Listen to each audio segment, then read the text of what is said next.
I think this video is going to surprise a lot of people. Let me ask you a question. For people that have done a good job of saving money for retirement, what's the number one financial reason that they cannot retire earlier? It's not a lack of money, it's a lack of certainty. Let's go for a walk and I'll tell you what I mean by this. You know, so many of us focus on, I have to hit the number. And when I hit the number, then I can retire. But the reality is, hitting the number is not enough. It's important and it's super hard to do. But the number one difficulty is to have enough certainty and enough clarity that, you know what, I am not going to run out of money before I run out of life. I'm not going to run out of money in my lifetime. And what causes that? What causes that uncertainty? And you're going to laugh, but I've been a fee-only financial advisor for over 20 years. And this is what it comes down to. Their probability of success is not high enough. Their likelihood of never running out of money in really scary situations is not high enough.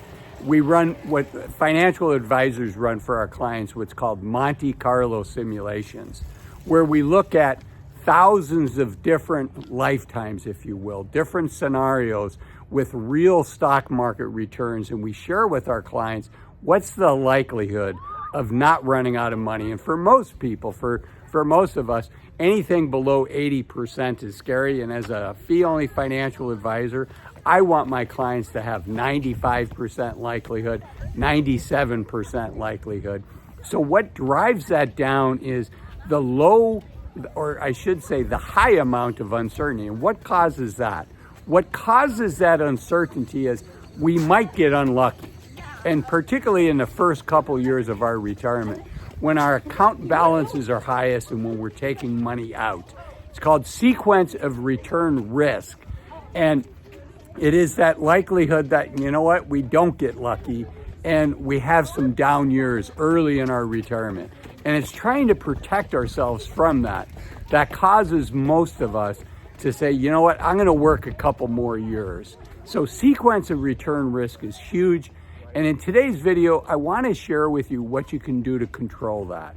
And the first thing is just your mindset, right?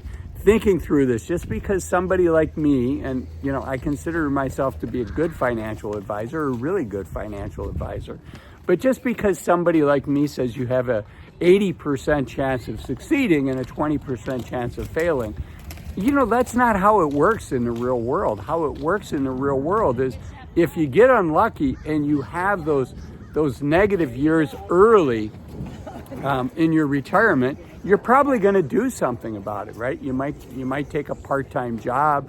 You might be a consultant back to your previous company. You might cut back on expenses or not do some of the things. You might not buy a new car, things like that, right? So all as financial advisors we can do is put in what our client tells us that they would like to spend in retirement and then run the analysis on that. And so while I might say, you know what, you have a 75% likelihood of succeeding, so you might want to think about, you know, that's low. That's low. A lot of people would be uncomfortable with that. You might want to consider waiting a while before you retire. Now, me being who I am, I'm going to have the conversation that, you know what, you're just not going to fly this plane into the ground. If you get bad returns, you're going to make some adjustments along the way. But I've seen lots and lots of people say, I'm just not comfortable with that risk. And I want to build up my retirement account to where I do have that 97% certainty. And there is no right or wrong answer, but it's incredibly important for you to make the decision that's right for you. And I have seen people say, you know what, I'm going to take that 20% chance that something goes wrong. And then, you know, they hit the best decade that the financial markets have seen in a long time, and they have twice as much money 10 years later than they need to retire than initially. And boy, they would have looked back at that and regretted not taking that leap if they had waited. So let me talk about sequence of return risk. I talked broadly about it, and it's when the market goes down, and it's particularly dangerous when your retirement account balances are their highest, right? A 20% drop on a $1 million portfolio is $200,000. And let's say you're towards the last couple of years of your life and you only have $200,000 left at that point. Well, a 20% drop just cost you $40,000, not the $200,000. So that's why it's particularly dangerous in the first couple years of your retirement. Now, another way to explain this is kind of like sequence of return risk is the evil cousin, is the second side of the sword, the second side of a sword, the second blade, to dollar cost averaging. Many of us have heard one strategy for investing is to put in so much money every month continuously. And then if the market goes down, you get to buy things at a lower price. You get to buy your stocks at a lower price, and that can be a really attractive thing. So sequence of return risk is just the opposite. Think of it when you're doing dollar cost averaging and you're glad to see one of your stocks go down so you can get a lower price. Well, there's somebody that's selling that stock to you. And if that's a retiree, you know, that retiree is losing on selling that position versus what they might have got before the drop. So sequence of return risk is just the inverse of dollar cost averaging, something that a lot of us understand intuitively and benefit from. So sequence of return risk is the ugly cousin to that. So again, what do you do to protect yourself from that?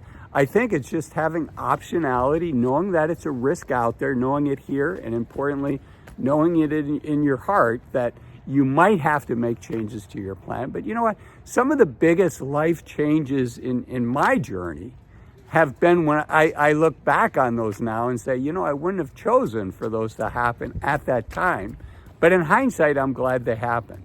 And I think a lot of people find themselves in that situation. So you prepare yourself mentally for it, and you prepare yourself in the heart for it, right? And again, I just want to stress, as a retiree, now you're taking money out of your account. And that's a very different thing than when you're not retired, right?